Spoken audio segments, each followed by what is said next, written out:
Hey everybody, welcome to T. Roy Cooks. I appreciate you joining us for another Thursday chatting with Troy. And once again, thank you very much for all of your questions. Y'all been hitting me with some real dandies here lately, so I appreciate it. Keep them coming. If this is your first time here, this is where I answer your questions. So if you've got questions for me, just ask them down in the comments below this video.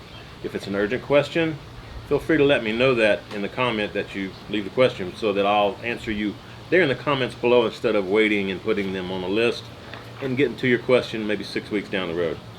So anyway, as I always say, if you're interested in any of the YouTubers I may mention, getting to their channels and subscribing to them if you want to check them out, just hit show more down beneath the video. That'll open the description box and I'll have all of those YouTube channels I mentioned. Also any of the products I may mention. We've got some Amazon affiliate links there that'll help me out on this channel. My ThermalWorks affiliates are down there. My social media is down there. And I've got each of the questions listed and where at in the video that I answer them. So a lot of great information. Just hit show more down beneath the video. Check out that description box. So I got my list of questions here. We're getting ready to rock and roll with this episode. Cheers to everybody. Alright, let's see. Let's see where we left off here last week. Oh, let me mention too. I think this video is going up on my birthday, May the 18th. Y'all have asked. I'll be 50 years old. So happy birthday to me. Y'all don't need to flood me with a bunch of happy birthdays, but I appreciate the thought. That's what matters, man. So thank you very much. Let's get to the questions. Big John's Cooking. I actually subscribe and watch Big John, man. He's got a great channel. Y'all can check him out. Again, hit show more below. Y'all go subscribe to Big John, man. He's a newcomer trying to get his game going. Let's see what he's got for me. Big John says, I love that backyard. This is my first Thursday, but congrats on that. Thank you. Appreciate that, John. He says, I'd like some advice on how I can make my channel better. I'm at 205 subscribers now and trying to build. Yeah, John, I don't want to be overly critical, but one thing that just my personal view when I'm watching your videos, it looks like you need better lighting. Perhaps you just need to set up some softbox lights around the area where you're shooting the video to help give it a little bit brighter. Also, maybe it could be the camera you're using. I'm not sure if you're using a camera or a cell phone or something like that to record your videos. The audio I think is okay. The audio sounds pretty good. But it helps to have good lighting, good audio, and good video to help let people see what you're doing and make it bright and vibrant, and throw a little personality into it. You could I don't know, not necessarily tell jokes, but make it a little more fun. I mean, your cooking is fantastic, John. It really is, man. You got some fantastic dishes that you cook over there, man. And I appreciate you doing all that, and appreciate you subscribing to my channel. But just be yourself. You'll gain some following, and those followers will tell their friends about you, and you'll gain subscribers that way. Also, make sure that I've noticed in some of the titles on your videos, some of the words are a little misspelled, so maybe do some spell checking. Make sure the words are spelled correctly so that when people do a search for I don't know, pork, or let's say meat. If somebody searches for meat and you have meat in your title of your video, and I'm not saying you did this, I'm just an example. Instead of M-E-A-T, meat, like beef, if you put M-E-E-T, like you're going to go meet someone, if you used M-E-E-T in your title, then you're not going to get people that are looking for beef, M-E-A-T. So make sure your title is correct. Make sure that your tags in your video relate to what your video is about. And if you need some assistance with some of that, there's some tools out there. Like I use vidIQ. A lot of my friends use TubeBuddy, so they can offer you some suggestions about which words to put in your titles, what to do with your tags, and make sure if you're able to do so, take an image and use a picture that you took as your thumbnail. YouTube looks highly on that as well. What else can I suggest? Make sure the category of your channel is correct. If it's a blogging channel, put bloggers. If it's and I know it's not, I'm just saying. But like you might want to choose entertainment or um, I forget what I am. Anyway, but just make sure the category is right so that when people are searching for cooking videos, that they're able to find your channel using the YouTube search engine. But yeah, man, just honestly, just be yourself. As you progress, try to work on getting a little bit better equipment, for lighting and your video quality and stuff like that. That'll help a lot. I think the length of your videos are fine. And like I said, the cooking looks excellent. I mean, really does. Some hometown southern cooking there, man. It looks good. You got some good dishes. Make my mouth water, buddy. So anyway, hope that helps, John. If you got some more questions, feel free to hit me on my Facebook channel. Just send me a private message, or even here on YouTube. I'll be happy to help if I can, man. But thanks for the question, and folks, I'll go check out Big John's Cooking, okay? See what we got next here. Yeah, let's go this way. All right. Christopher Brown. Hey, Chris, how you doing, man? Cheers to you, buddy. Chris says, here's another question to add to the one I sent you last week, Troy. When you're planning the first cookout for the season after the snow melts and the temps outside are tolerable, Chris, I live down in Austin, man. We light the barbecue pit up 24 hours a day, 7 days a week most of the time, man. It's we got great weather down here, but I guess you're living up north, Let's see. Once the outside temperatures are tolerable and the snow melts, what do you usually choose in terms of meats for your first barbecue of the year? Man, I swear, man, it's like we barbecue all through Christmas and New Year's, and if it does get cold, it usually doesn't get cold here in Austin until late January to mid-February, In fact, this year I think we only had one night that was below freezing. None of the days were below freezing. They always got above freezing. It really depends. Like if I do I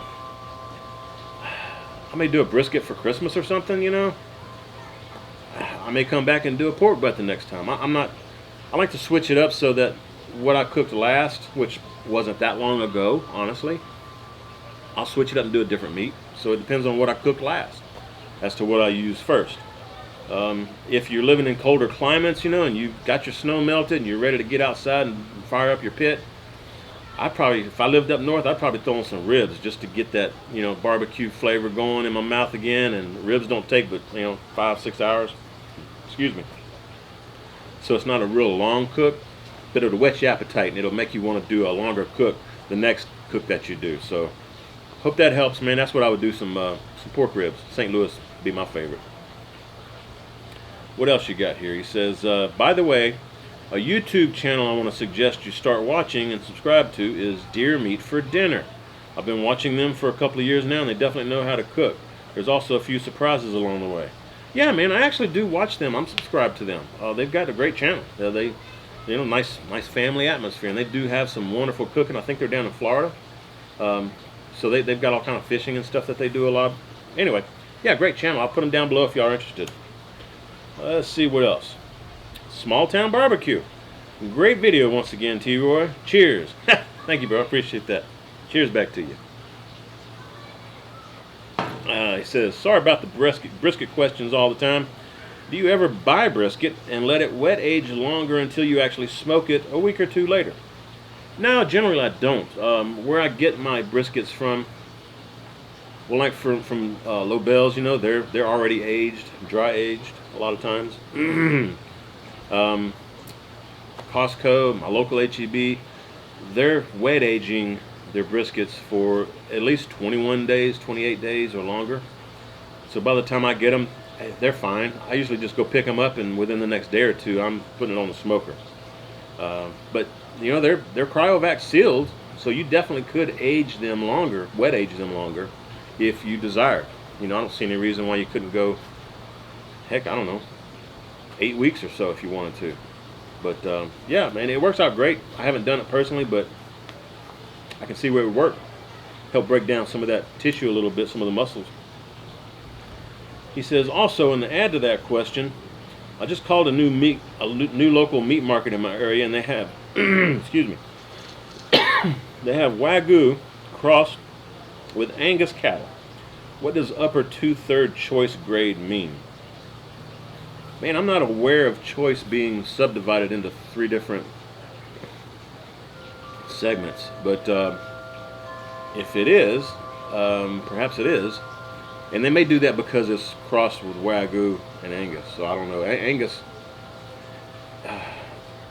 usually Angus doesn't have like choice and select and prime. It's like Angus is its own animal, you know, its own breed.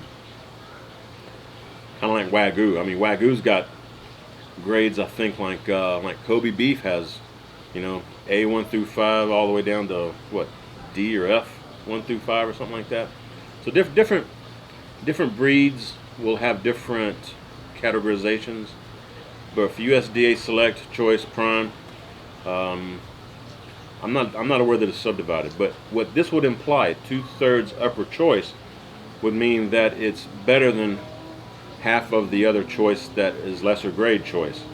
So it probably has more marbling in it, more along the lines of being close to prime, but not enough marbling so that they can actually call it prime. That'd be my assumption, my guess. Try it out, man. Let us know how it works out. Rich's River Smokers, West Virginia. How you doing, Rich? My brother. All right. Hey, Troy, good video again. Always a pleasure to sit at work and watch your chats. I appreciate that, Rich. Thanks, man. I was wondering when you're going to be cooking outside again. I've been doing a lot of that, so I think this is probably one of those maybe 5 or 6 weeks ago when we were just getting rain every weekend, it seemed like, man. So yeah, I'm back outside cooking again here lately and able to do these videos outside and stuff. Thank goodness. Have you totally recovered from your surgery? No, I know I have not. I'm probably about 90% healed, you know, but in fact, I'm going back to see my doctor here at the end of this month just to let him check me out again because I am still hurting back in my back where it's like my muscles aren't totally healed yet, and it's been, this past February was a year, so it's been a little over a year. But I'm working on it, man. You know, I'm doing all right. Appreciate you asking. Rich also says, thanks for plugging my channel, brother. You're quite welcome. Hey, you got a great channel, man. Rich's River Smokers, West Virginia. Go check him out. Link down below. Hit show more. Says, I haven't seen you grill or cook many pork chops. Are they not your type of meat? Well, you know, we do actually do a lot of pork. Pork chops, tenderloin, pork loin, ribs, of course, pork butt, all that good stuff. When it comes to pork chops, though, I've already got out 2 or 3 videos where I'm doing pork chops on the stovetop in a cast iron skillet, where I brown the chops and then I take the chops out, let them rest while I make a homemade brown gravy or sawdust gravy, like a milk gravy, basically. And I'd whip up some biscuits and stuff to go along with that. So I love my biscuits and gravy with some pork chops. And I probably could grill more pork chops more often because I do love them that way as well. But I guess the issue, part of it is, Karen likes the pork chops that are boneless.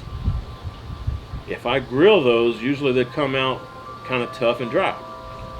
I prefer bone-in pork chops. So since usually I get the boneless, that's another reason why I cook them inside on the skillet.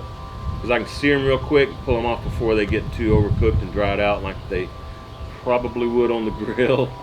Because you know, a lot of times I'm out here grilling, I'm just having a yeehaw good time, enjoying some tunes or some TV or something out back, chilling out with the dogs, and you know, time flies pretty quick when you're grilling, and especially if you got something that's like a pork chop or something on that's kind of thin, you got to watch it a lot closer. So sometimes I overcook it, let it dry out a little bit. Still good though. Let's see what else we've got here. Bill's channel. Okay. I guess, Bill, you have your own channel. If I can look it up, I'll put it down below for you, Bill. Thank you for that nice tour of your backyard. You're quite welcome. Says, I've been wondering what your grills look like, so it was great seeing them. Yeah, and I just added one last week. It's a Weber Kettle, 22.5 inch. Yeah, man, I got quite a good setup out here. I love having options to cook on, man. It's good stuff. He says, I cook a lot inside, but have yet to grill outside. Any suggestions you have for entering this realm of cooking would be appreciated. I'd like to get into grilling and smoking, but I would like to start with quality equipment that won't need to be replaced as my skill increases, and I don't mind failing for a while. Thanks for all the great videos. You're welcome, Bill. If you're willing to get into good quality stuff, I would say go with an offset, but just bear in mind, offsets take a lot of tender loving care, a lot of TLC.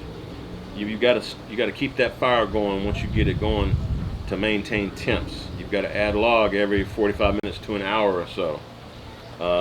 You've got to have a supply of wood to burn in it. You know, it may go through 15, 18, 20 logs, you know, not full logs, but, you know, sticks, like a quarter of a log. Might go through, you know, up to 18 or 20 of those for a long cook, like brisket or pork butt. So you got to have wood on hand. Depending on the wind, the air conditions, the humidity, stuff like that. I mean, offsets take a lot of work, but hands down, they produce the best barbecue, man, in my opinion. If you don't really want to do a lot of fussing with the pit and everything, you just want to put your meat on there and let her go, I'd say go with a Weber Smoky Mountain or a pellet cooker or something along those lines. So that you're not going to go wrong with, you know, with any of those really. When it comes to good quality, a lot of times you get what you pay for. So just check out what options they have, check out their warranties, you know, see what pit would fit your needs. You know, do you need a large pit or will a small pit work for you? How much space do you have? If you're looking into the pellet smokers, do you have electricity out there where you're going to put your pit? You know, just things to consider. But, you know, once you get into it and get you a nice pit, I mean, even the Kamado Joes and stuff, you know, they're wonderful too. But it depends on how much hands-on you want to do, you know. There's a lot of pits like the Kamados, like the pellet smokers, like the Weber Smoky Mountains. They're pretty much set it and forget it, man. You dial in the vents or you dial in the temp electronically on the pellets and you put the meat on there and just let that baby rock and roll until the meat's done. But when you got that offset, it's going to take some work, man. But it's a nice learning curve because I guarantee it's the best barbecue you're going to have. So, hope that helps, Bill. Michael Busa, hey Troy, was wondering about your opinion on a Lang 36-inch smoker and if you have any experience using one. Thanks. No, I don't. Actually, I've never seen one in person, Michael. Really, the only thing I know is Lang builds reverse flow smokers, and from what I've heard, that means that their cooking chamber is generally the same temp from end to end of the cooking chamber. Whereas like on my offset, the regular plain offsets, you've got a firebox on one end and the stack on the opposite end.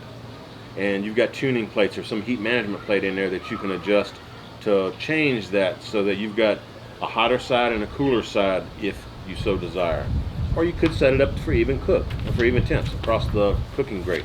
So, I tell you what, if any of you out there have any experience with a Lang, go ahead and comment and let Michael know, Michael Busa. Let him know your experience with it. It sounds like maybe he's interested in getting one. And honestly, I don't have any experience on it. So hopefully one of my fans does for you, Michael. Let's see, Jeremy T, 1982. T. Roy, I've got a question for the chat with regards to resting a brisket or pork butt. I like to wrap mine in foil and rest it in a cooler for up to 2 hours before serving. It makes it mighty tender, but it also seems to compromise the bark that was developed on the smoker. Do you have any tips on resting meat in a way that preserves the bark? Generally what I do is I don't fully wrap the brisket in tin foil and then put it in a cooler, because you're right, it will soften that bark. What I do is take my brisket and put it on a cutting board and leave it out on the countertop in the kitchen, or put it on one of my cookers that's not running. Like if I'm cooking on my Yoder Wichita, sometimes I'll take the brisket off and I'll put it on a butcher block or something, or cutting board, and put it in on the upper grate of my Weber Smoky Mountain and put the lid on the Weber Smoky Mountain after I've tinted the brisket with foil. Not wrapped it around, I just tint with foil. And that helps it cool off slowly, but also helps preserve that bark. So that's what I do. I don't fully wrap the brisket. Even if the brisket is totally wrapped at the end of the cook, which I rarely do, you know, if I'm trying to rush a cook, a lot of times I'll go ahead and unwrap it at the end, let that bark firm back up, and then I'll do as I just said. I'll take it inside or put it somewhere, tint it loosely with foil, and let it cool off for a couple, 2 or 3 hours, and it'll still be warm after 2 or 3 hours, just loosely tinted in foil. That way you ensure you got your good bark. I appreciate the question, Jeremy. Cheers to you. I need a drink. Ginger 32. How you doing, Ginger? Appreciate the question. Hi, Troy. So good to see you doing well and looking well. Thanks, Ginger. We've been subscribed for a while now, but do not yet own a grill. We're planning to buy our first charcoal grill this summer and are thinking about the Weber Kettle, but would really appreciate your advice. We're based in the UK. Best wishes to you and Karen. Thank you very much. I appreciate that, Ginger. I don't see any reason why you wouldn't want to get the Weber Kettle. It's got tons of accessories that you can get if you want to do different options of cooking on it. It's a fabulous cooker.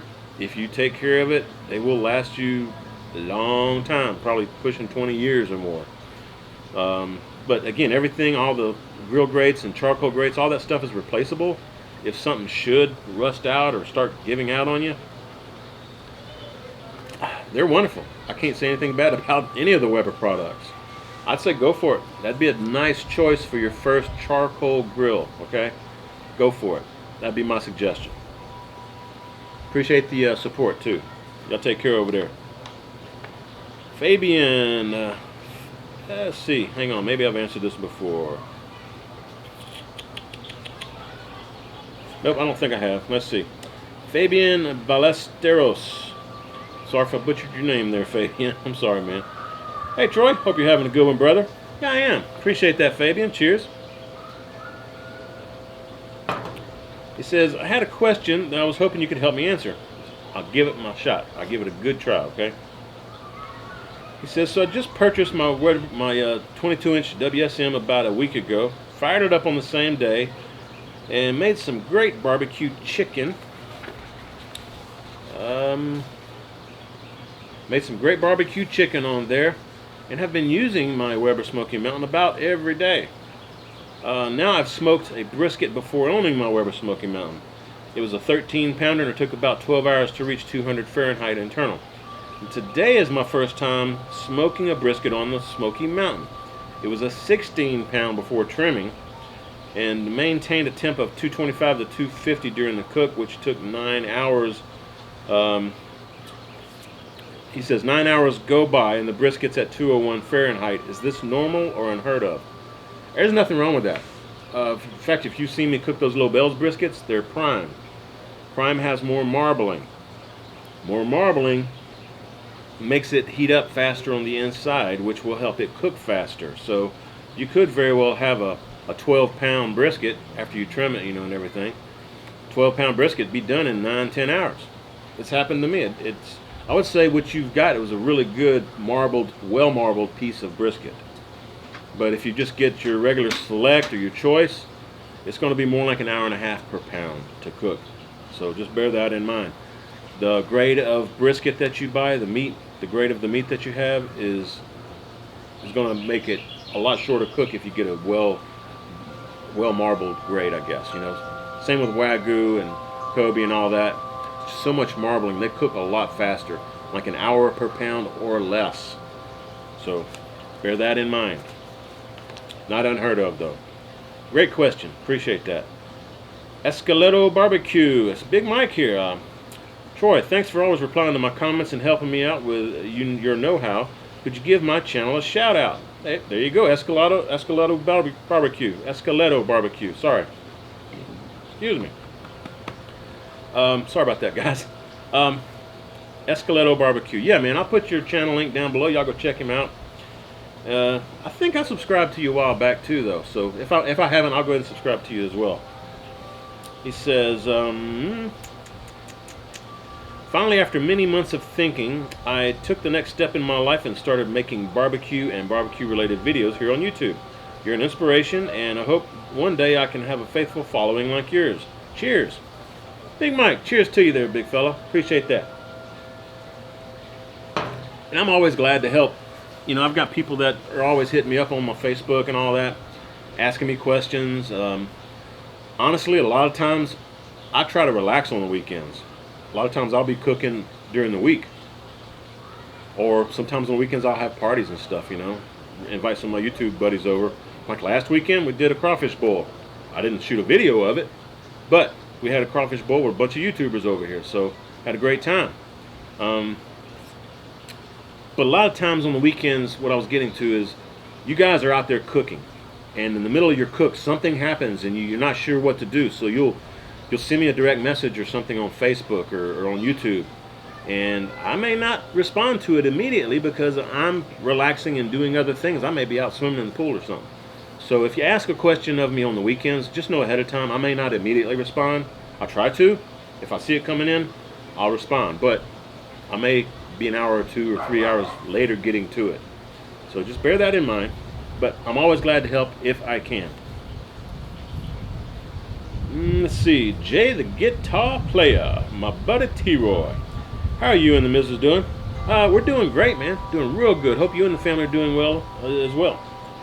Says, can't remember if I asked this before, but could you do a couple of cooks on the Weber Smoky Mountain using Natural Hardwood Lump Charcoal? Yeah, I'd be happy to. I've been wanting to try to do that. In fact, this past Friday was my last day officially at my day job. I'm now full-time, retired, working from home, totally concentrating on YouTube so I can help all you folks out. So, man, if you feel like supporting me and helping me out, I would appreciate it, 'cause I ain't got no more money coming in other than YouTube. So just hit my PayPal link down below. Let me ask you a question too while I'm thinking about this. What do you guys think about Patreon? Should I deal with Patreon at all? Would y'all rather that instead of a PayPal link? I know Patreon does take a little bit of the money, so if you send me $1, they may take 20 cents of it or something. But just throwing that out there, you know, because I'm gonna need to have some money coming in for my YouTube channel to be able to help provide the meat and everything now that I'm retired, and you know, I'm gonna make the most of it though. I'm not begging, I'm just asking. Let's see.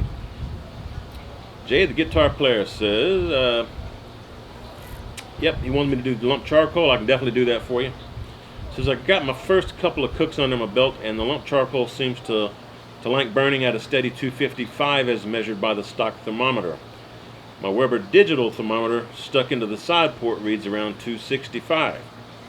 Okay, yeah, I'd be happy to do some cooks with the hard lump charcoal in the Weber Smoky Mountain for you, and we'll see what kind of temp ranges I get as well, because that would be that'd be a great test just to see the difference. Natural hardwood lump does burn hotter than charcoal briquette, so your observations do make perfect sense to me. But yeah, I'll do some testing on it, and we'll put a video out there, and we'll see what it looks like. How about that? Appreciate the suggestion. 62 Barbecue. Hey T-Roy, have you ever tried any beef from Snake River Farms? They have high-end beef, Wagyu, and Kobe. And if so, what do you think? Hey buddy, congrats on 25 episodes. Keep them coming. Hey, thanks man, I appreciate that. I think this is what, episode 32 maybe? 33, something like that. Cheers to you.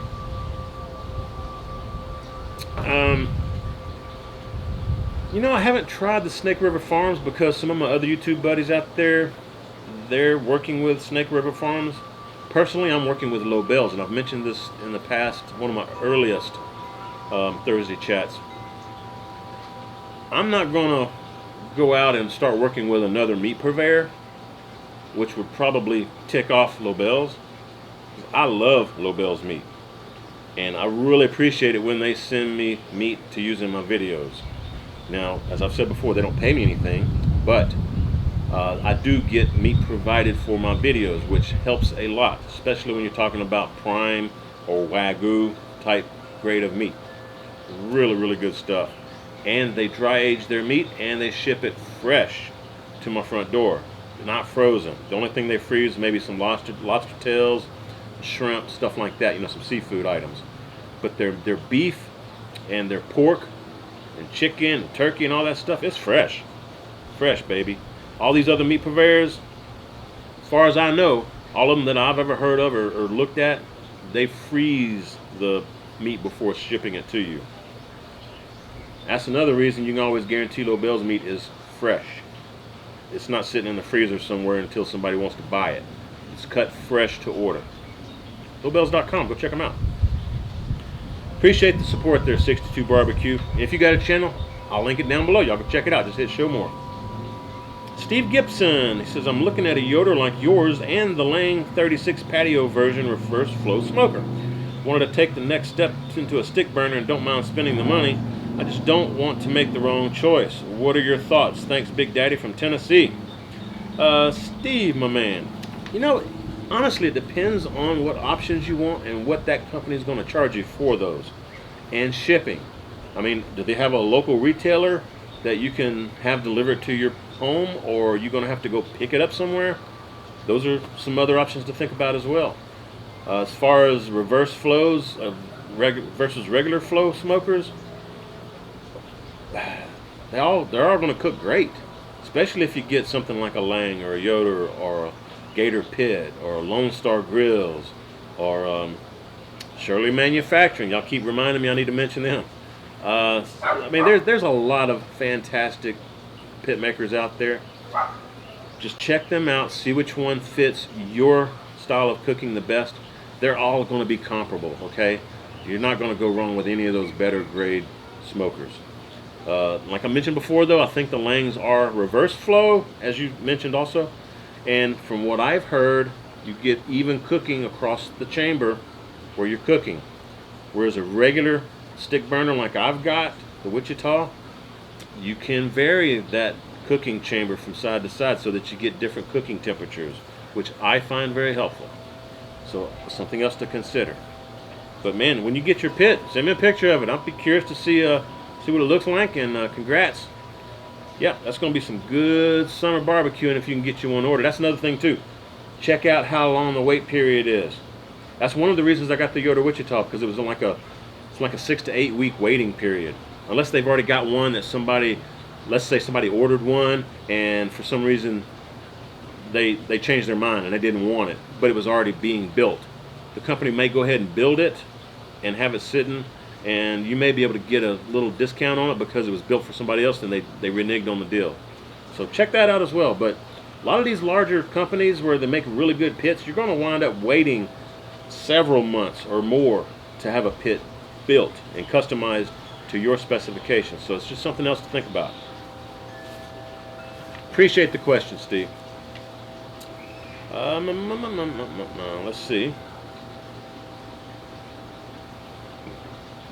I think that was it. That's all I got. I'm back up to Big John's question again here at the front page. All right, folks. Well, there you go. Cheers to everybody. Thanks again for all the support. I appreciate it. Be sure and check out the description box. Just hit show more down beneath the video. Folks, keep the questions coming. I'm learning a lot just as well as y'all are, and if you find me making a mistake answering a question, like last week I was answering something about high altitude cooking, and I said it takes water longer to boil. Somebody corrected me, and I appreciate it. Water takes less time to boil when you're higher up in altitude. So there you go. I don't mind that kind of stuff. We're a community. We interact with each other. I learn, you learn. We help each other out. So if I've misspoken about something, or you've got more experience about something like these Lang smokers, put it in the comments. Find who it was that asked the question, or left the comment down there, and see if you can help them with their question that they may have. So I appreciate it. If y'all like this kind of stuff, y'all give me some thumbs up. Hope you share the video. And when you do, please tell all your friends T-Roy cooks responsibly. Cheers, everybody.